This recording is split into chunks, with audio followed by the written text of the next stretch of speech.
Bom, agora nós vamos abordar, então, as principais vedações desse ano eleitoral, lá para o município. Lembrando a vocês que essa discussão da PEC para a alteração da data eleitoral ainda é uma pendência, não é uma coisa definitiva, porque o Senado aprovou, mas depende da aprovação da Câmara, sanção da presidência. Acredito que isso vai tramitar rapidamente, né, porque é um assunto que, no adiamento das eleições, já tem praticamente uma unanimidade. O que está pendente aí é discussão de datas, de algumas regras secundárias. Bom, não tão secundárias, porque a data em si é o principal, mas secundária a discussão no sentido de mudar a data, de não ser 15 e 29 de novembro. O próprio presidente o Barroso, lá do TSE, sugeriu que se levasse para dezembro, né, o segundo turno, e fizeram esse ajuste. Não vou opinar se eu gostei ou não gostei, mas, no geral, a gente concorda que, de fato, não temos um clima muito legal para as eleições e nem prazo suficiente para um bom trabalho. Isso pode prejudicar, né? As pessoas criticam muito a campanha eleitoral, mas é na campanha eleitoral que a gente identifica quem são. A gente identifica quem é quem. Não adianta dizer que você está preparado para escolher quem você queira lá, sem você fazer uma comparação disso com todos os candidatos possíveis. E candidatos possíveis têm que passar, primeiro, pelo registro da candidatura. Não é certo ainda a candidatura enquanto não está deferida, né, a candidatura ou deferido o registro. O registro da candidatura, ele, nesse projeto de PEC aí, pretende se manter. As convenções aconteceriam do dia 20 de julho até o dia 5 de agosto, período de convenções. A partir disso, os registros de candidaturas, né, e a propaganda eleitoral iniciaria aí lá no dia 16 de agosto. Se alterar com a PEC a data, algumas coisas vão alterar a regra do calendário, outras não. E vai ficar até meio simples de entender pelo que eles propuseram lá, que é assim: tudo que, na hora que aprovar, tudo aquilo que já passou, não volta atrás para mudar a data. Por exemplo, quem tinha que se desincompatibilizar, que se afastar do cargo de secretário para ser candidato a vereador, 6 meses de antecedência, ou a prefeito, 4 meses de antecedência, já passou. Porque esse prazo iniciou os 6 meses lá em abril, né, dia 4 de abril, começou o período da desincompatibilização, e no dia 4 de junho. Então, não dá mais para discutir quem tinha 4 meses ou 6 meses de obrigação antes das eleições em afastar-se. Está afastado, continua afastado, não vai ter nova medida. E se alguém resolver se afastar agora, vai ter problema de inelegibilidade, porque devia ter se afastado lá atrás, quando estava valendo a lei atual.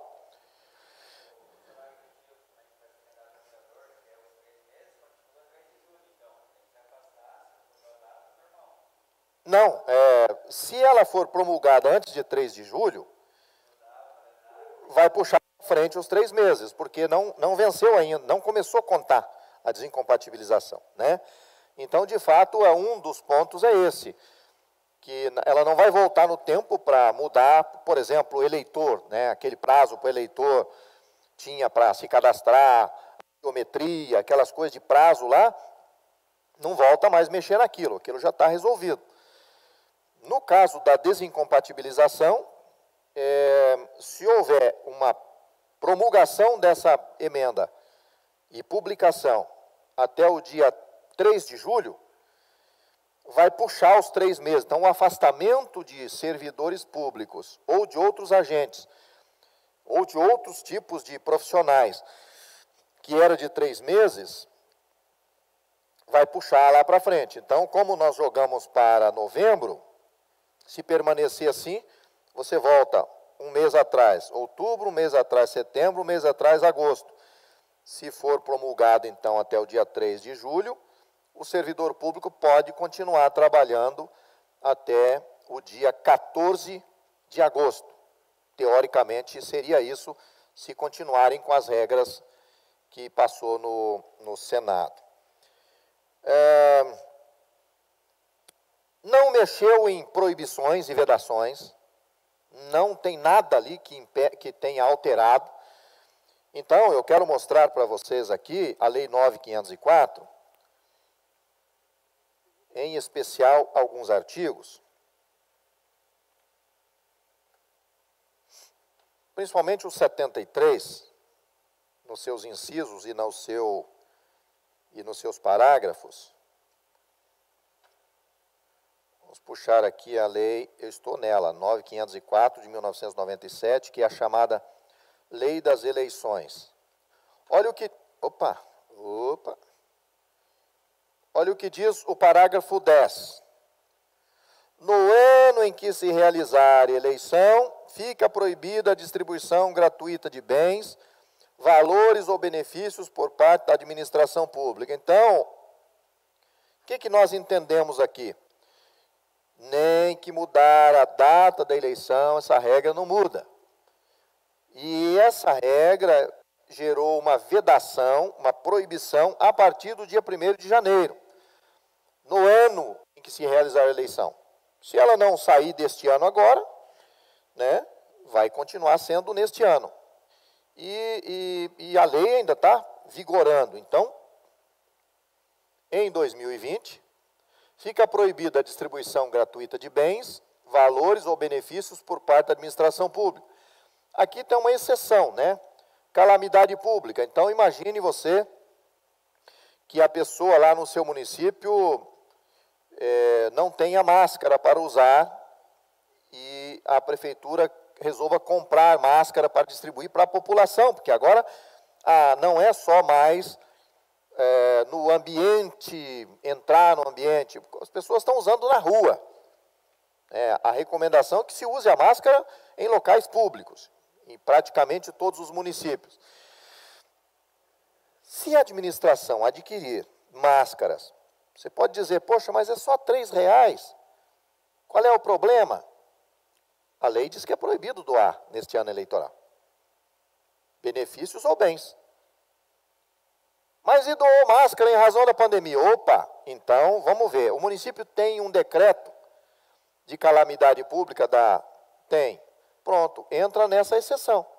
Vou poder fornecer a máscara porque nós temos um estado de emergência e de calamidade ao mesmo tempo, né?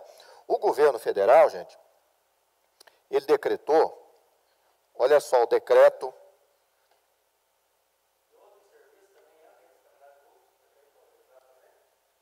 Já entro nesse assunto aí. Decreto federal, calamidade.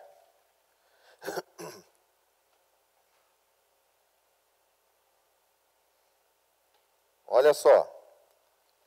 Reconheceu, aqui é um decreto, o decreto legislativo, reconheceu calamidade pública, porque o presidente da República solicitou, então o Congresso Nacional reconheceu a calamidade pública no Brasil todo, né?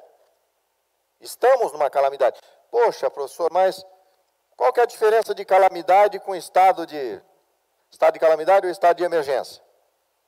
Basicamente, a diferença é calamidade só quando isola.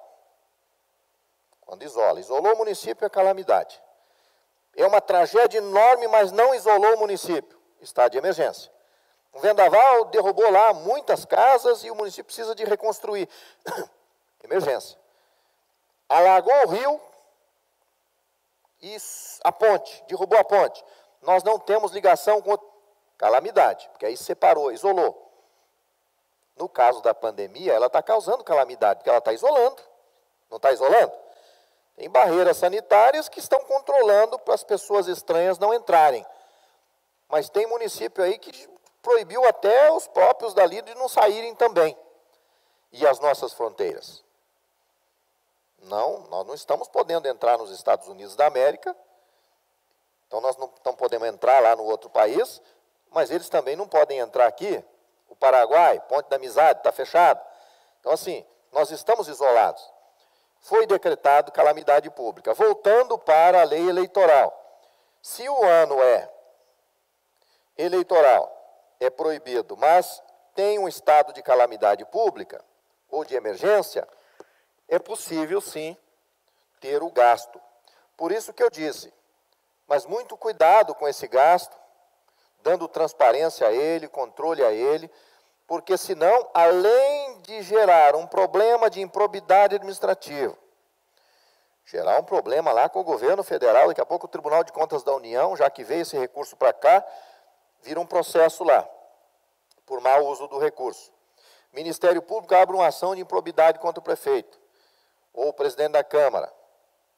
Em alguns momentos, aqui falando de doação de bens, tem a ver com o presidente da Câmara. Bem, e ainda nós teríamos aí o problema eleitoral. A Justiça Eleitoral ia discutir, opa, está fazendo continência com chapéu alheio, está pegando dinheiro público para ganhar voto, usando a máquina pública. Então, muito cuidado, porque ao mesmo tempo que nós temos aí a população cuidando da verba para ela não ser desviada, porque tem uma pandemia, tem toda uma discussão sobre a pandemia, tem a discussão do ano eleitoral também, que tem proibições nesse período.